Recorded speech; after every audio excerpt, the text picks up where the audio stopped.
Bismillah ar-Rahman ar-Rahim. Hello everyone. Welcome back to English Literature 101 for English students at the Islamic University of Gaza.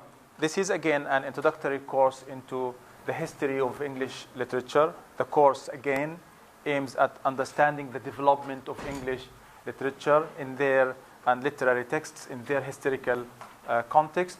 I said last time that we are going to take this course mainly as a literature course, but again to study the historical background of the literary movements, literary texts, and literary figures. We need also to study not only how history and historical events influence literature, but also how literature sometimes influences history and people in general. Last time we spoke about Old English. Old English, the time when England was being made. England was in the process of making itself the England we know now. Originally, there were people from all around Europe. We spoke about the natives, the Vikings. We spoke about the French, spoke about the Germans. All these tribes, in a way or another, thought it would be probably safer in the island rather than in the continent, in Europe itself. But later on, there were again more fightings and more wars inside the island itself. Now, Old English is mainly oral tradition. The poetry remained oral for a long time. People depended on their memory. Many of the poems were originally meant to be sung somewhere, so people memorized them. And in order to make a text memorable, easy to remember, and easy to memorize, there were certain features that we spoke about last time. We said they tried to be narrative in a way where the poem mainly tells a story, because stories, everybody loves stories. We like stories. We need to, if you need to memorize something, to immortalize something, to make it forever, to make it everywhere, every time, you put it in the form of a story. And then the themes. The themes were taken from real life, related to the people of that time. The themes touch the lives, the aspects of everybody's life there, and their circumstances and everything. That's why the themes were, remember, battles, about wars, about fighting, about struggle. And there were also personal themes, like themes of happiness, themes of sadness, and etc. We spoke also about the religious themes. And some of you noticed that the majority of texts from Old English are religious texts. And that could be telling, in the sense that we ask a question: were people purely religious at that time? Is it because people were, or is there another explanation? Sometimes the poet or the author was religious, and sometimes the church chose a religious poem or a religious story. Okay. That's the reason it was religious. Okay, can you say that again and speak up? Because sometimes it was because the author was religious, and sometimes it was because the church was so religious that they chose a religious poem or a story. Exactly. So who could read and write at that time? The monks, the people of the church.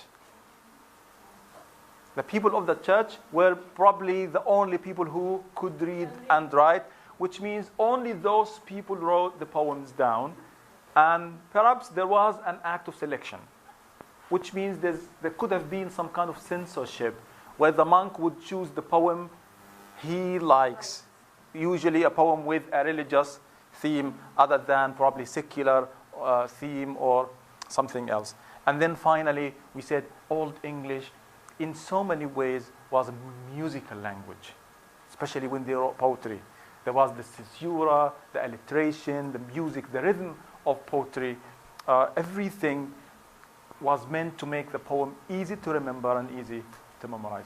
Now, as we move from Old English to Middle English,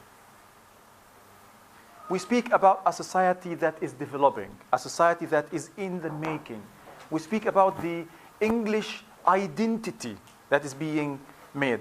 Originally, people again came from different parts of Europe, but now they are in an area called England. And many people started to seek this English identity. The Englishness of English started to be developed at that time. People wanted to feel, some kind of harmony. They wanted to feel that they belong to this place. They wanted to see common interests and common issues among themselves. And when we speak about Middle English literature, we speak about the most famous literary figure of that time.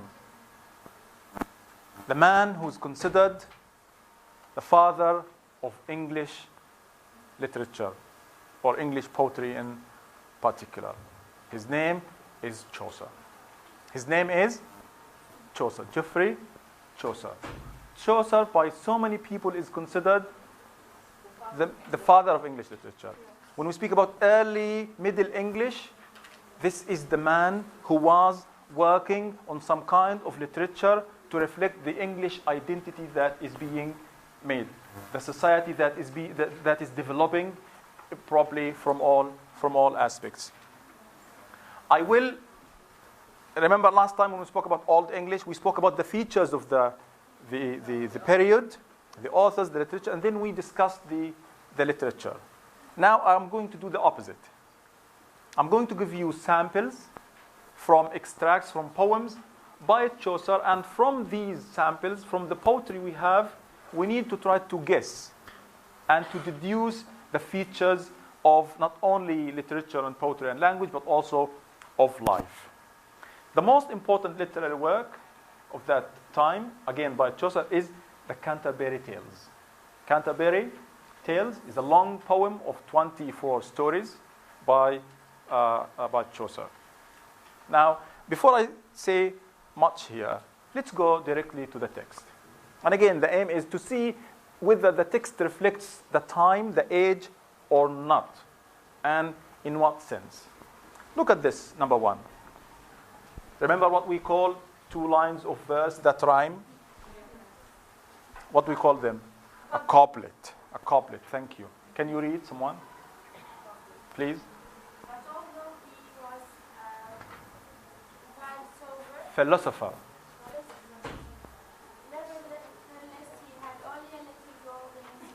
In his coffer. Thank you. Someone else? Please. But although he was a philosopher, nevertheless he had only a little gold in his coffer. Thank you very much. Please. But although he was a philosopher, nevertheless he had only a little gold in his coffer. Okay. One final reading, please. But although he was a philosopher, nevertheless, but although he was a philosopher, nevertheless, he had only a little gold in his coffer. Again, this is the modern English writing. But if you look at your book, you will be able to read the Middle English text. You will at least be able to recognize some of the words. And the words that you can't read can easily be guessed from the context there. So if everyone goes to the book,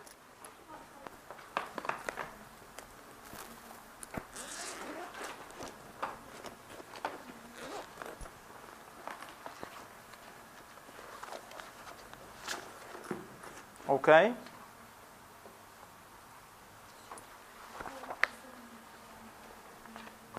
Page 13, 1-3.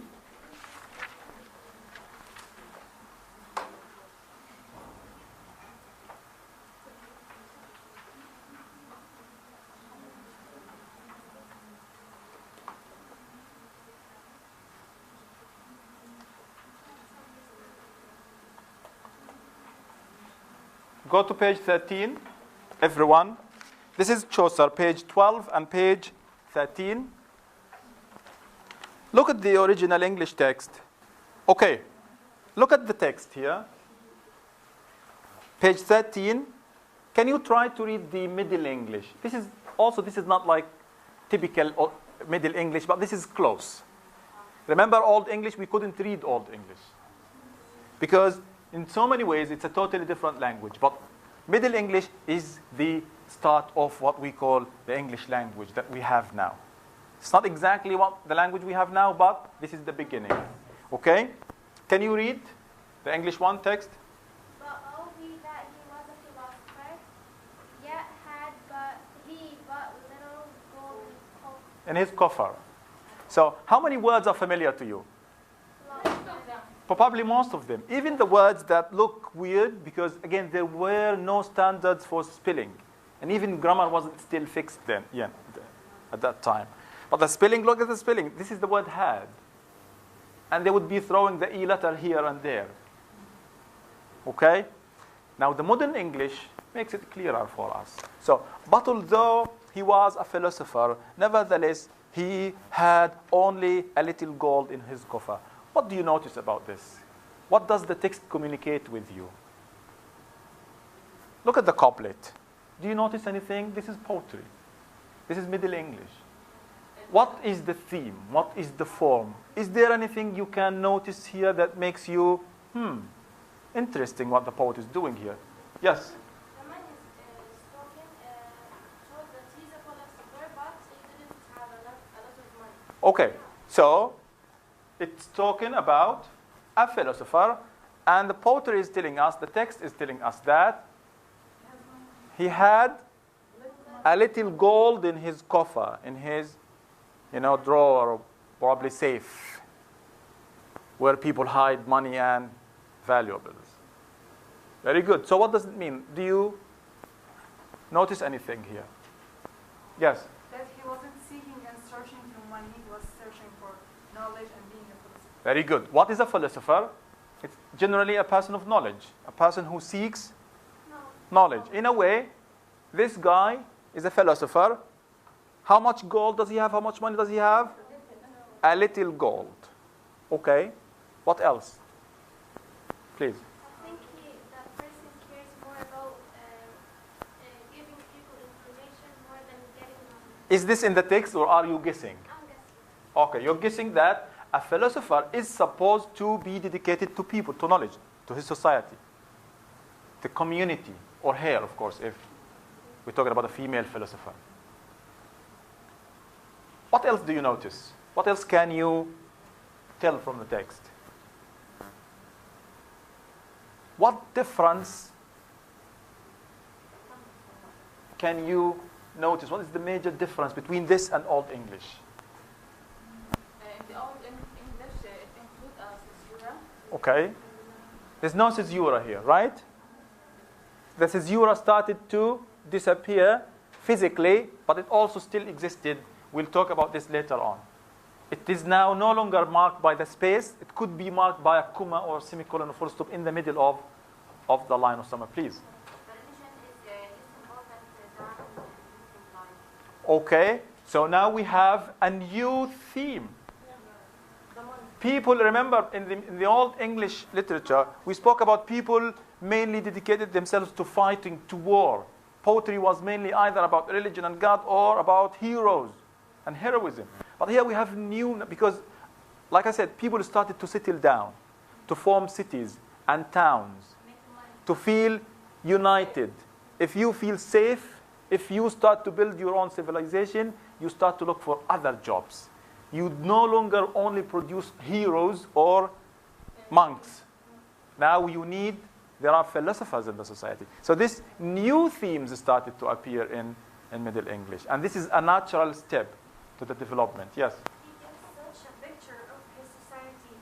He mentioned also another things like love, also death. He gives. That's true, but here, let's focus on the text now. See what the text communicates with us. Now let me ask you a question. Is little gold a lot of money or not? Like little gold. Like, let's say, I don't know, a handful of gold. If I give you this much gold, it's still a lot of money. And what does it mean here? So this is a philosopher who has a little gold. But still, little gold is still a lot of money. So the question is Chaucer here making fun Is he being ironic, being ironic? Yes. In a way, he's saying that this is a philosopher. He only has a little gold in his coffer. If he has a coffer where he puts gold, probably the author here is trying to make fun of the philosopher. The philosopher is not doing his job of being a philosopher to take care of knowledge, educate people, seek knowledge. He is more interested in collecting money than anything. So the society that was again fighting among itself now has different themes, different topics. But now people started to remember Beowulf. Beowulf, what did he do?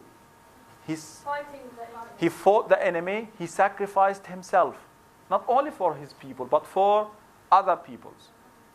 But now we have the scientist, the knight, the nun, the philosopher is seeking his own personal interest. This is the theme of selfishness. The society started to have its own vices. When we are threatened, when we are, during war, people come closer to each other. We are united.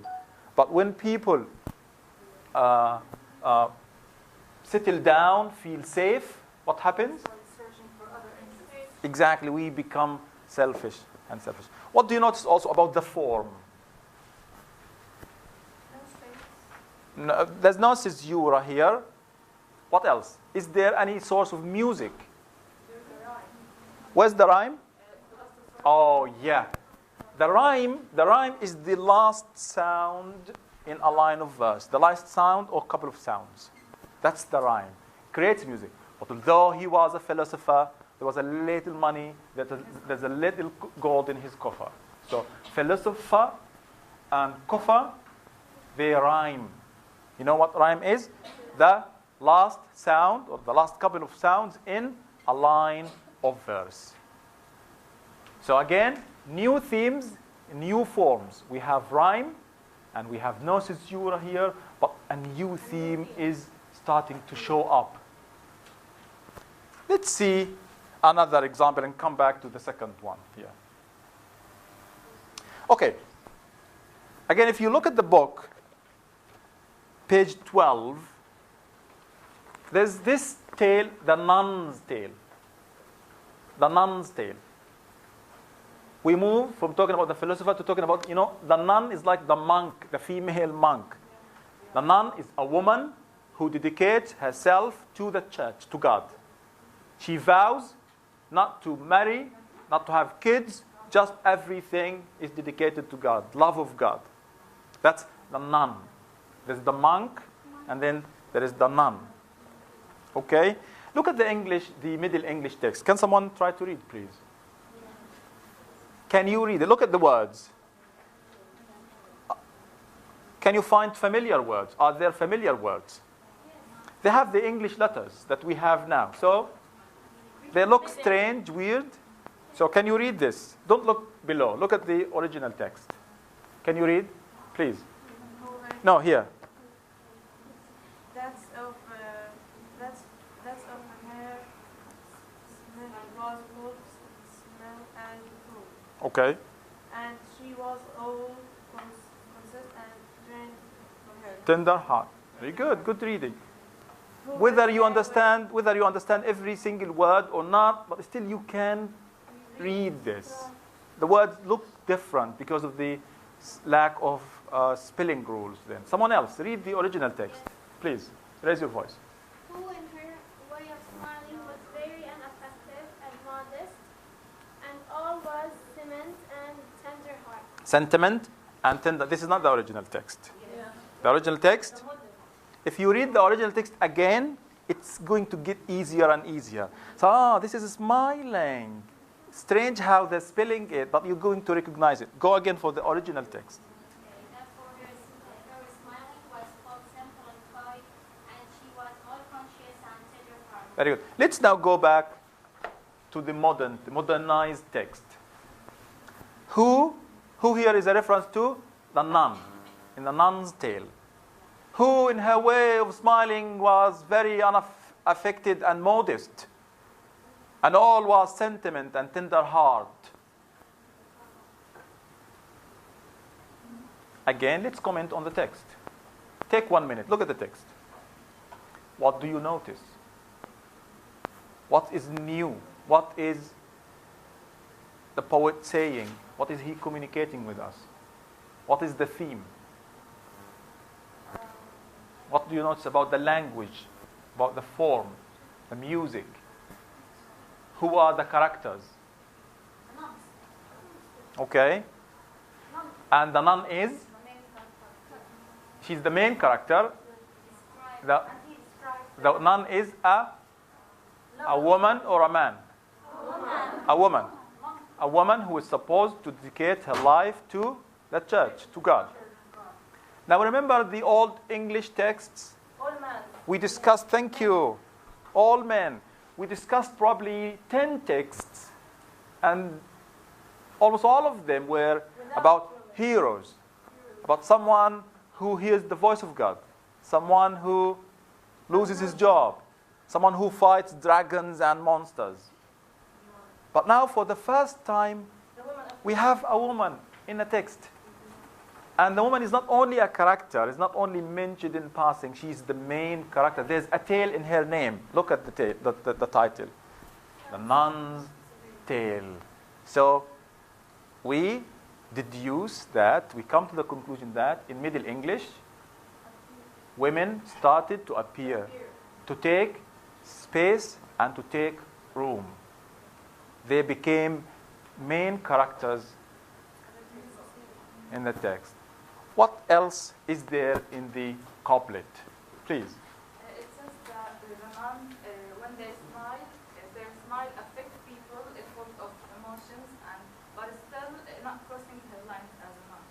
Okay, so she smiles, she influences people, and you're talking about crossing the lines of being a nun. Where can you see that?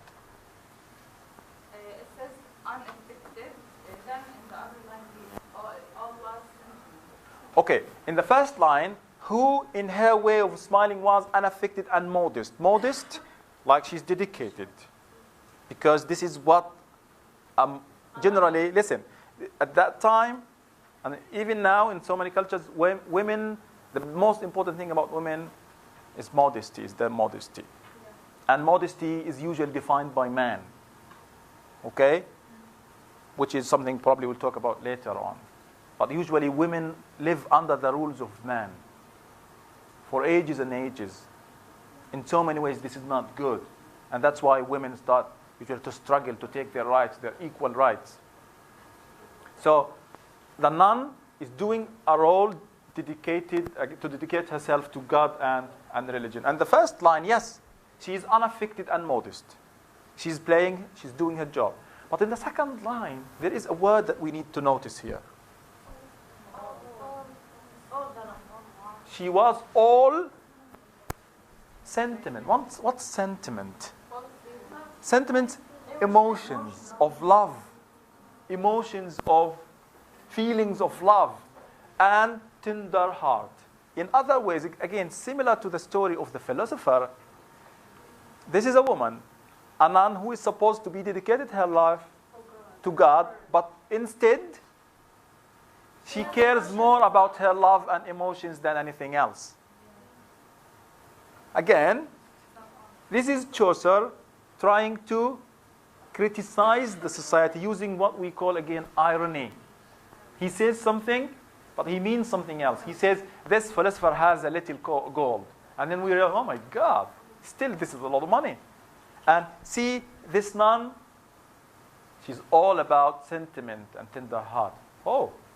So the nun is also, in the strictest sense of the word, is not a conventional nun.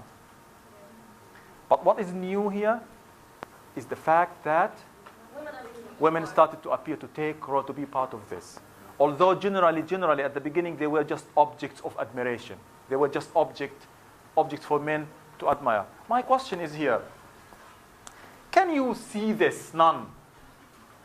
Can you see her as someone rejecting the norms of the society, someone defying, resisting the roles imposed upon her? My question again. Here we have a nun who's supposed to be a nun, but she's breaking the rules of being a nun. is breaking the rules here? Part of the woman doing something, what is she doing? Possibly. Yeah. Yeah. I think the nun was trying to look strict and Okay. to not laugh in front of someone or show her feelings. But in a woman's personality in general are kind-hearted and have And sentiment. yeah. Again, generally, you're not supposed to fall in love with life, with things, with people, in like man-women relationships. But this woman is breaking the rules. Does it say something? When the philosopher broke the rules, we said he's a hypocrite, a fake philosopher, because he is interested in collecting money. And now, is this a fake nun, or is this woman doing something important? Yeah, about being all about sentiment and love. I want to ask, were women forced to be nuns back then? It's not. I'm not sure. I'm not sure whether they were. I'm not sure someone would force her physically to be a nun, but sometimes society leads you to a particular conclusion. But it's not clear. But thank you very much for asking this question. Maybe, so we deduce, if this nun is not doing her job as a nun, maybe in the beginning she was forced, or she was put in a position where she had no choice. But my question again, what does it tell if this woman is not following the rules of being a nun, the rules of the church? Is she a hypocrite, or is she... She's following her heart. She's a woman following her heart. That's a personality in women. Personality, to challenge the given. Thank you very much. In a way or another, this is a person who's trying to have a voice for women. Probably the voice is not that loud and clear, but this is someone resisting the rules of the society, even resisting the rules of the church. And for her, being a nun is not what the church decides, it's what her tender heart decides. Please. I think a nun would choose to be a nun to not go under under a man, to not be forced by a man. I think she would be a nun and hide her feelings and show that she's strict rather than being under a man. In general, that is a possibility, but it's not here in the text. In the text, we have a woman who defies the rules of being a nun, breaks the rules in a way to change the image of women, to give women a place. We'll talk about this later on as we move, talking about English literature. Another example here, it's from The Knight's Tale. You know, the knight, Beowulf in a way was a knight, a warrior, a fighter, a strong man with a horse and a sword. What were they supposed to be doing, knights? What is the job of a knight? To protect, to fight, to defend. They're in a way they're soldiers, but they're not ordinary soldiers. They are strong, noble fighters. Again, heroes. What did Beowulf do? He died defending others. Sacrificed his life. This is originally what a knight was supposed to be. Is this knight a traditional knight from Old English, or is there something else? Can you please read? Someone read the original text first. Read the original text and speak up. And therefore, I have three score, my brother. Each man for himself, there is none other. There's none other. Can you translate this? Do you understand what it is saying? I think the author is talking Can you understand the text, the language? a little. A little bit. What are the difficult words? None other. Other? We know other. There's an extra O there. Yeah. It's other. Read it again and you say, oh my God, these are the words I know.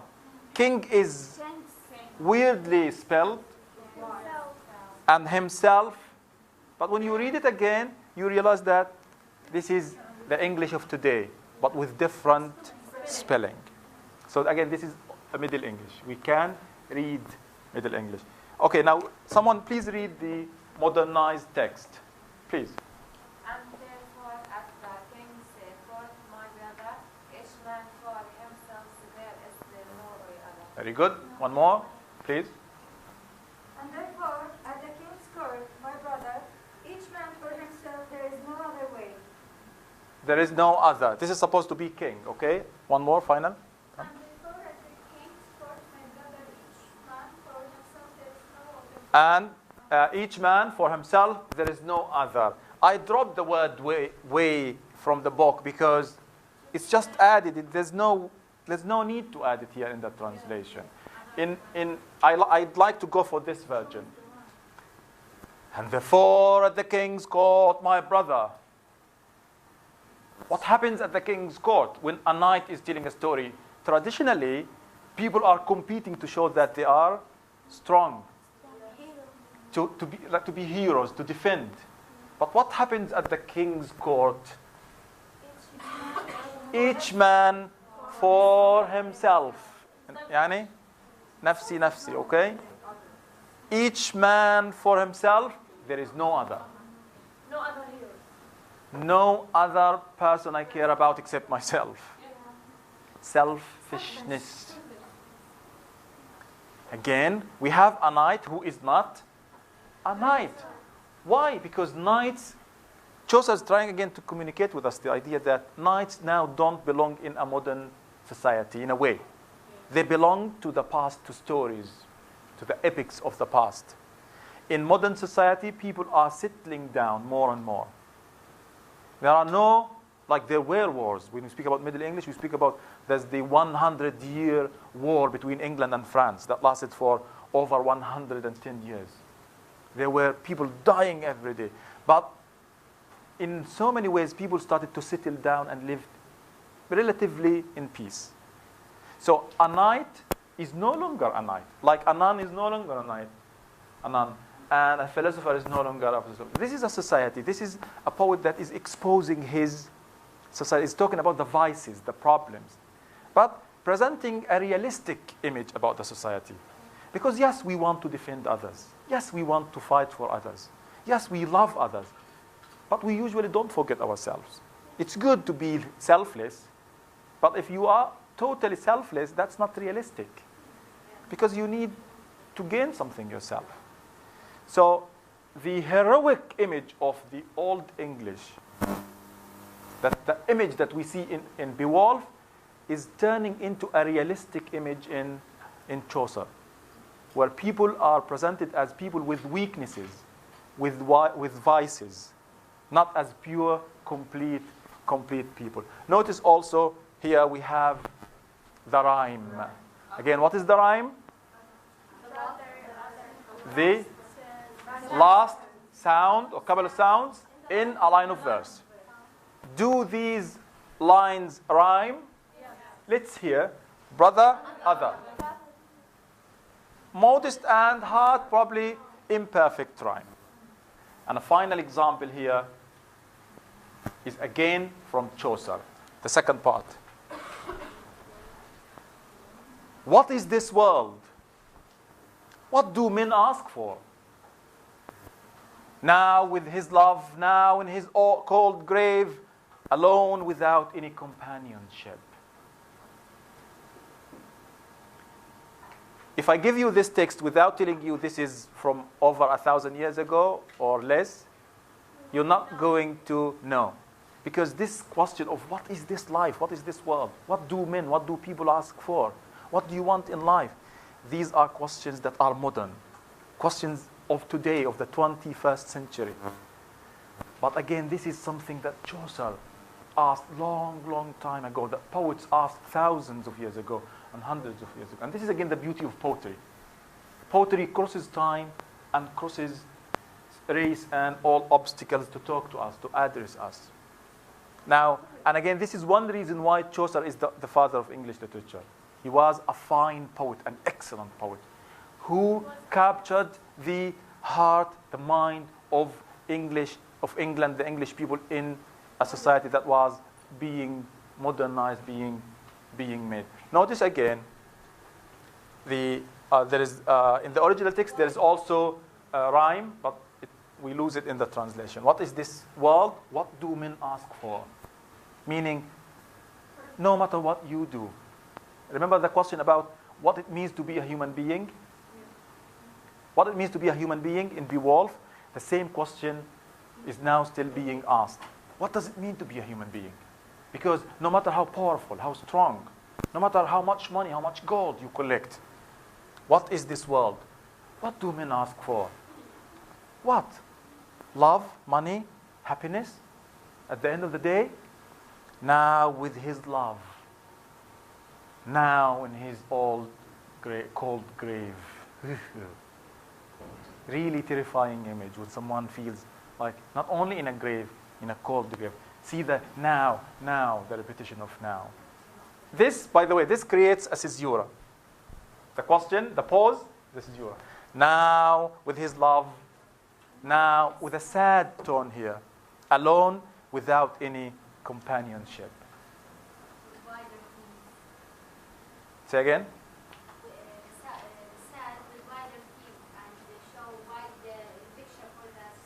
Thank you very much. And this is Chaucer. Chaucer was not only about fighting battles and wars, he was bringing us a broad array of themes and issues. Now, can we talk about the features, the characteristics of English literature, of English poetry mainly, in Middle English? Can you tell? What do you notice? What new things do we have here? Listen, so now we have the text, and we try to understand the society, how the text reflects life. One, and raise your voice. He added new themes. Number one, new themes such as Love, money, money, hypocrisy, change. Please. the role of the women starts. Oh, yes, important themes related to women. They started as minor, minimal. They started as objects of admiration. But later on, like every now and then, we find very strong women who challenge and defy, like your friend here suggested, to try to change the image people have about women. Please. The language is softer. The language is closer to the language of today. Where it's sometimes not recognizable because of the different spelling, but upon several readings, we can make sense. We can make sense of many of this. Yes. No, there's no caesura, the physical gap, but still it disappeared in a way or another. But sometimes we have it in punctuation marks. Yes. The poet started using irony, harassing. Yes. people. Remember, at the beginning it was all about heroism, all about praise, all about elegy, praising the dead, praising God, praising the heroes. But now we have irony, new techniques. Irony, using irony to say something and to mean, because people became more and more intelligent. Please.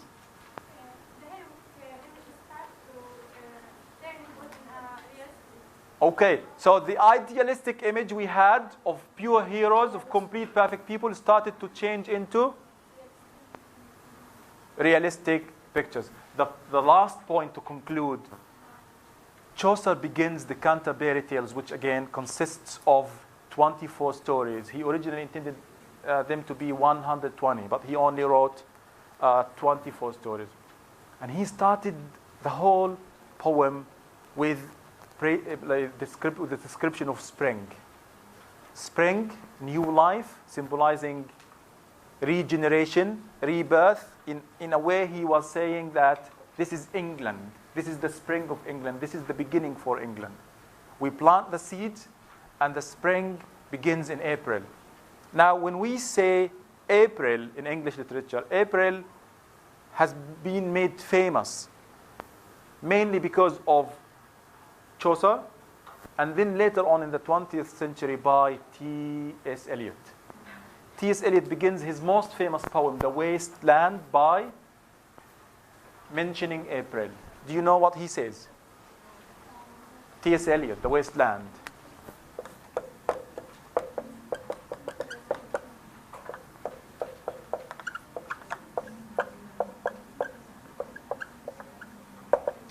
1 mark if you know the first verse of the first line in the Wasteland. T.S. Eliot is the greatest 20th century poet. He's American and British. His most famous poem is The Wasteland. الأرض الخراب اليابان. What is the first line? 1 mark. 1 mark if you know. He says, April is the cruelest month. April is the cruelest month. Remember, in so many ways, when he says April is the cruelest month, he's reminding us of Chaucer. He's connecting his poem from Chaucer, the father, the most important figure of early English poetry. Do you know why? Can you tell why? Why did T.S. Eliot begin his poem, The Wasteland, with April is the cruelest month, contradicting Chaucer, who praised April as the month of spring and life and generation? I'll let you think of this question. I'll stop here, and we meet next time, inshallah, and we'll be talking about other texts from Middle English. Do you have any question?